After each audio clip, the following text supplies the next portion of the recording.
오늘부터 로마서를 수요일마다 우리가 함께 말씀을 나누겠습니다. 오늘 첫 번째 시간은 다윗의 자손 예수 그리스도의 세계라. 그러니까 이 마태복음은 예수님의 생애, 그 사상, 그런 것들이 참 다 들어있는 것을 볼 수 있어요. 우리가 예수 그리스도를 바로 알고 믿는다는 것이 복입니다. 모든 축복은 예수님을 통하지 않고서는 알 수가 없고 또 얻을 수가 없습니다. 우리가 믿는 기독교는요, 예수님을 아는 거고 예수님을 믿는 거고 예수를 전하는 거고 그래서 예수를 높이는 겁니다. 그리고 날마다 예수님과 동행하는 겁니다. 예수님 이름 때문에 복받는 여러분들 되시기를 바랍니다. 예수님 이름 때문에 매일 승리하는 여러분 되시기를 주의 이름으로 축원합니다. 우리가 예수님을 다 알고 깨달은 사람은 없습니다. 그런데 분명한 것은 예수님을 만난 사람마다 삶의 변화와 인격의 변화와 환경의 변화를 가져왔다는 거예요. 그리고 예수님의 놀라운 능력 앞에 바로 무릎을 꿇게 됩니다. 예수님 사랑에 감격하지 않을 수가 없다는 거예요. 예수님을 지나간 역사의 인물은 결코 아닙니다. 히브리서 13장 8절에 예수 그리스도는 어제나 오늘이나 영원토록 동일한 분이라 말씀하고 있어요. 그러니까 예수님은 지금도 믿는 자의 마음속에 살아계시고 말씀하시고 영원히 목마르지 아니하는 샘물을 주십니다. 우리 인생의 참 목적과 소망이 되시는 분입니다. 또 예수님은 길이요 진리요 생명 그 자체이시라는 거예요. 그래서 예수님을 영접하고 만난 사람들은 그 생명을 체험하고 부활의 능력을 얻게 되는 겁니다. 신약 성경 중에서 예수님의 행적과 예수님에 관한 그 기록의 책을 복음서라고 합니다. 특별히 마태, 마가, 누가, 요한은 사복음서입니다. 사복음서 중에서 마태, 마가, 누가 복음은 공간복음이라고 불러요. 그 이유는 이 세 복음서는 예수님 생애와 그 교훈 비교적 같은 관점으로 보고 기록했다는 거예요. 그 세 복음서에 똑같이 기록한 사건들이 많이 나옵니다. 오병이의 기적을 다룬 말씀이 마태복음 14장, 마가복음 6장, 누가복음 9장에 동일한 내용으로 거의 똑같은 낱말로 기록해 놨어요. 그리고 중풍병자를 고치는 그 말씀도 마태복음 9장과 마가복음 2장, 누가복음 5장 너무 비슷해서 공간이라 부릅니다. 마태복음을 기록한 사람은 마태, 이는 유대인입니다. 그리고 그의 직업은 세리였어요. 그리고 마태라는 이름의 뜻은 하나님의 은사, 하나님의 선물이라는 그 뜻을 갖고 있어요. 그의 아버지는 알페오입니다. 마태는 헤롯 왕 안티비가 집권할 때 세리로 근무했습니다. 가버나움 부근에 세리로 앉아 있을 때 예수님께서 부르셔서 따라 나섭니다. 그래서 12 제자 중 한 사람이 됐어요. 3년 동안 예수님과 동행하며 직접 예수님을 배웠고 예수님 십자가의 죽으심과 부활과 승천을 목격했습니다. 마가다락방에 모여 저녁 기도에 힘쓰다가 오순절날 성령의 불을 받고 초대교회 주역으로 일을 했어요. 그리고 전설에 의하면 예수님이 죽은 뒤 12년 동안 다른 제자들과 함께 예루살렘에 머물면서 유대인들에게 복음을 열심히 전하다가 말년에 에티오피아에 내려가서 복음을 전하다가 그곳에서 순교를 했다, 이렇게 기록되어 있습니다. 마태는 그 직업을 통해서 보면 참 겸손한 사람이었고 진실한 사람임을 알 수 있어요. 당시 세리라 하면 유대인에게는요 죄인 취급을 받았습니다. 미움과 증오의 대상이었고 천대를 받았던 직업이었어요. 그런데 마태는 그 사실을 조금 더 숨기지 않았습니다. 또 그는 12제자를 소개할 때 자신의 이름을 제일 나중에 소개했어요. 이런 것으로 본다면 겸손한 사람임을 알 수 있습니다. 그는 자기를 드러내지 않고 12 사도 가운데 들게 하심에 감사하면서 겸손한 마음으로 자기의 맡겨진 일을 묵묵히 감당한 일꾼이었다는 거죠. 주님의 몸된 교회에서 일하는 일꾼들의 자세가 때론 이렇게 해야 된다는 겁니다. 오늘 마태복음 1장은 신구약 성경을 연결하는 징검다리와 같은 장입니다. 그래서 예수 그리스도의 족보를 기록함으로써 구원의 역사를 우연히 생긴 게 아니다. 바로 구약에 예언되었던 것이 바로 그대로 성취되었다는 것을 보여줍니다. 그래서 오늘 말씀에 보면 누가 누구를 낳고 누가 누구를 낳고 이렇게 나와요. 이게 한편으로는 좀 지루하죠. 또 재미가 없습니다. 어떤 사람이 본문을 읽다가 그때는 산하제한도 없었나 이렇게 불평하기도 했다고 합니다. 그리고 세계 베스트셀러 성경 서두에 이런 재미없는 글을 써놓냐 또 불평하는 이도 있었더래. 그리고 어떤 사람은 수면제가 여기에 들어있구나. 그래서 성경을 덮어버리곤 그런 사람도 많이 있었다고 합니다. 그런데 여러분 여기 낳고 이 말씀만 전하다가 기적을 이룬 교회가 많다는 거예요. 여기 낳고를 무심히 보지 마십시오. 구약의 족보를 얘기할 때는요. 죽고를 표현했어요. 여러분 몇 살 살다가 죽는 거는 복음이 아닙니다. 새로 태어나는 게 복음이라는 거예요. 그래서 예수 안에는 영원한 생명이 있다는 겁니다. 그러니까 구약의 복음, 신약의 복음, 예수 그리스도로 말미암아 완전히 달라졌어요. 자, 1절을 읽습니다. 아브라함과 다윗의 자손 예수 그리스도의 세계라. 자, 여기 세계란 말은 계보 사적 후에 바로 내력, 족보라는 말이에요. 예수 그리스도가 이 땅에 오신 사건은 언약에 근거한 사건임을 밝혀주고 있다는 겁니다. 그러니까 마태는 예수 그리스도를 아브라함과 다윗의 자손으로 우리 가운데 소개하고 있어요. 특별히 마태는 예수님에 대하여 기록했던 가장 중요한 핵심은 그가 바로 구약에 약속된 메시아, 왕이라는 것을 강조하고 있습니다. 이것이 1장과 2장의 주제이기도 하고 마태복음 전체의 주제이기도 합니다. 요한복음 18장 37절에 보면 빌라도가 예수님께 신문하면서 내가 유대인의 왕이냐 묻습니다. 그때 내 말과 같이 내가 유대인의 왕이다 예수님 말씀하셨어요. 그러니까 마태는 먼저 예수님을 다윗의 자손으로 소개하는 거예요. 유대인의 관점에서 다윗의 자손에게서 왕이 태어난다는 이 사실은요 매우 중요한 의미가 있습니다. 그가 바로 구약의 선지자들이 오시리라고 예언해 놓은 메시아라는 겁니다. 로마서 1장 3절에서 바울도 예수님을 소개하면서 육신으로는 다윗의 혈통에서 난 자다. 그리고 디모데후서 2장 8절에 다윗의 씨로 죽은 자 가운데서 다시 사신 분이다. 이렇게 기억하고 있어요. 여기 마태는 또한 예수님을 아브라함의 자손이라고 얘기합니다. 아브라함은 갈대아 우르에서 우상 숭배했던 평범한 사람이었어요. 그런데 어느 날 특별한 하나님의 은혜 가운데 택함을 받고 이제 순례길을 가게 됩니다. 우리는 아브라함을 믿음의 조상이라고 얘기해요. 타락한 인간에게 하나님의 구원의 실체적, 구체적 그것이 보여주신 거 바로 아브라함 때부터입니다. 아브라함이 무슨 선한 일을 한 것도 아닙니다. 실제로 믿음이 있었던 것도 아니에요. 아브라함은 본래 믿음이 있는 사람이 아니었습니다. 그런데 어느 날 아브라함을 불러서 믿음의 사람으로 그를 만들어 가시기 시작한 거예요. 우리도 마찬가지입니다. 우리가 믿음이 있어서 교회 나온 것도 아니고 예수를 믿는 게 아닙니다. 저와 여러분이 예수 밖에 있었고 약속의 자손 밖에 있었던 사람들입니다. 하나님과 아무런 상관없는 사람들이었어요. 그런데 어느 날 하나님이 저와 여러분을 부르셨어요. 어떤 사람의 전도를 통해서 전도받은 겁니다.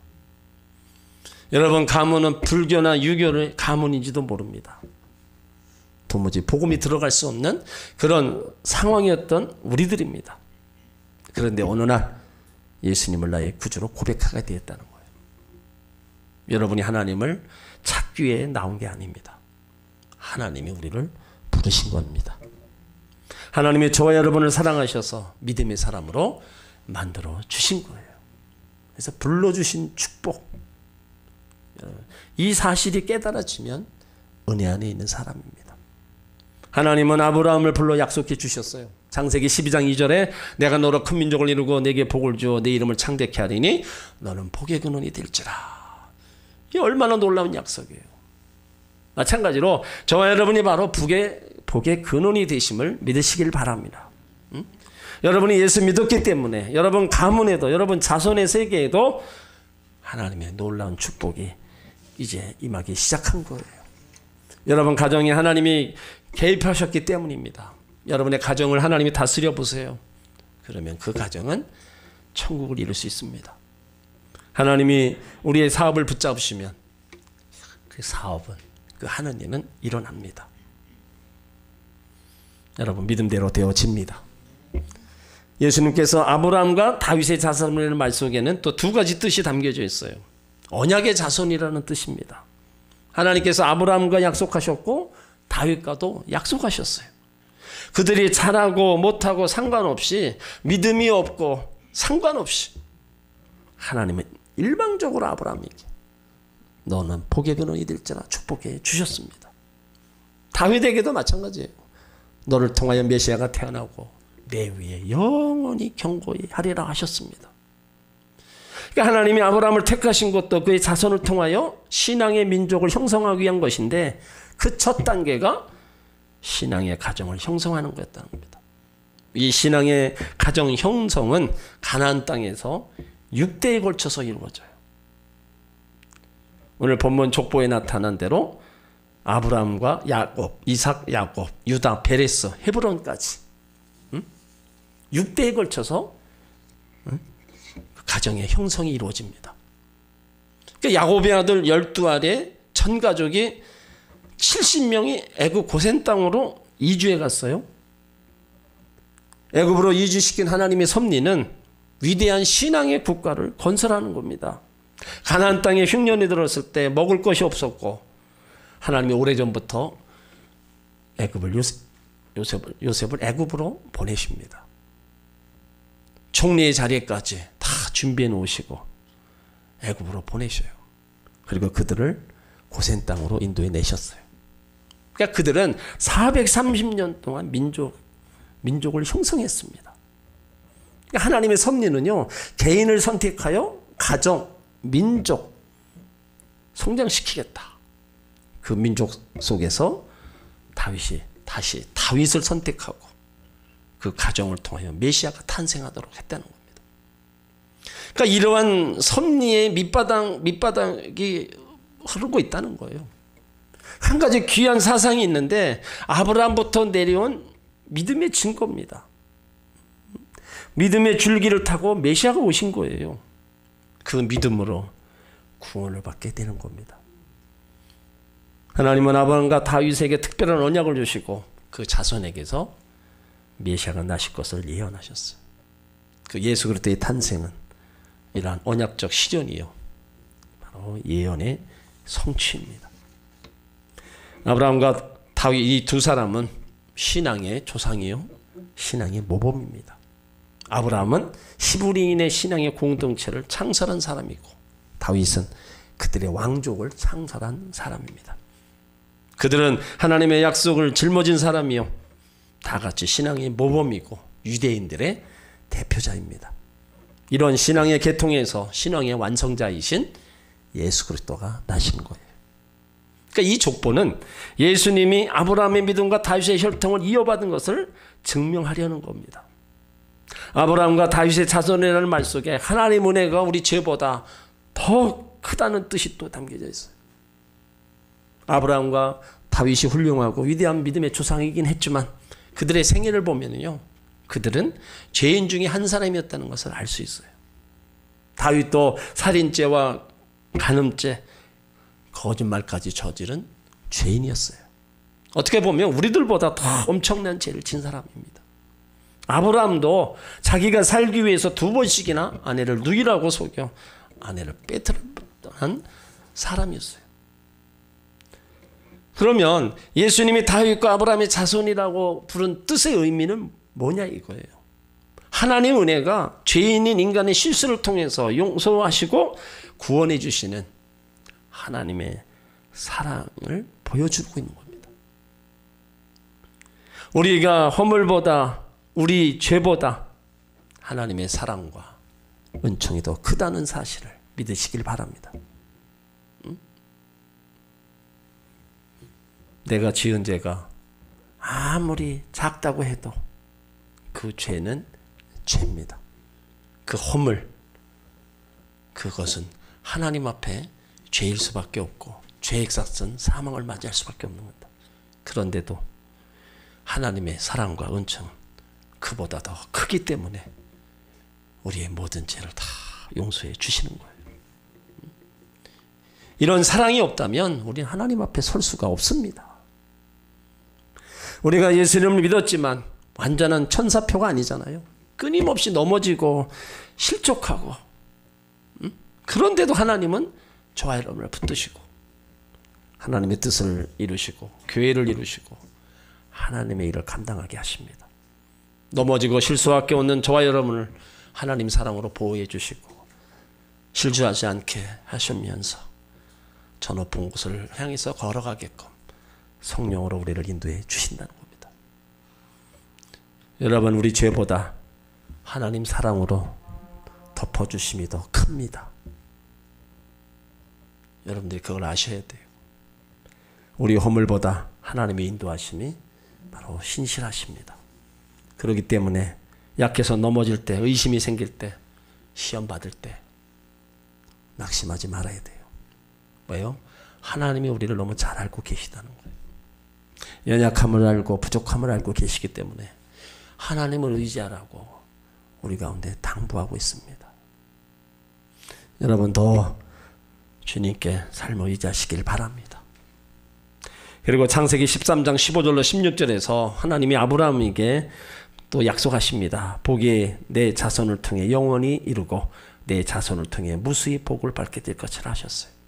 그러니까 자손은 단순히 이삭과 야곱의 12아들 이스라엘을 가리키는 게 아닙니다. 아브라함에게 축복한 자손이라는 말은 구약의 복수로 되어 있지 않고 단수로 되어 있다는 거예요. 그래서 갈라디아서 3장 16절에 거기에 대한 기가 막힌 해석이 나와요. 자, 갈라디아서 3장 16절을 보세요.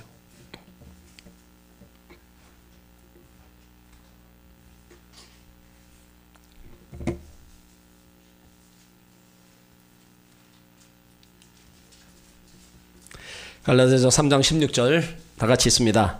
이 약속들은 아브라함과 그 자손에게 말씀하신 것인데 여럿이 가리켜 그 자손들이라 하지 아니하시고 오직 한 사람을 가리켜 내 자손이라 하셨으니 곧 그리스도시다.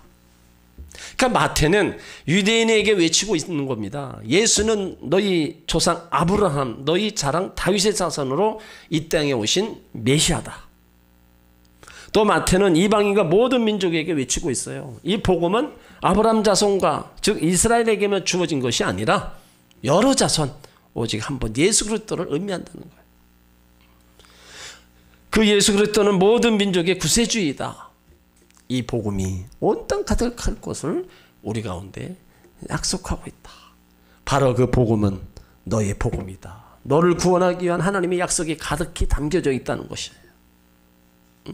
아브라함과 다윗의 자손, 이 한마디를 통해 마태는 유대인의 마음을 얻고 싶었어요. 그리고 모든 민족에게 복음, 기쁜 소식을 전하고 싶었습니다. 그래서 이 본문을 통해서 분명히 선언하는 거예요. 예수는 바로 당신을 위해 이 땅에 오셨다. 예수께서 당신을 위해 십자가에 피 흘려 돌아가셨다. 예수는 당신의 구세주이다. 성경이 말하는 바로 복의 근원이 바로 예수다. 예수님 족보는 바로 당신의 족보입니다. 당신이 구원받았다면 족보를 여러에게 기록하고 있는 것이다 라고 외치고 있는 거예요. 그래서 그 족보를 2절부터 15절까지 쫙 기록하고 있어요.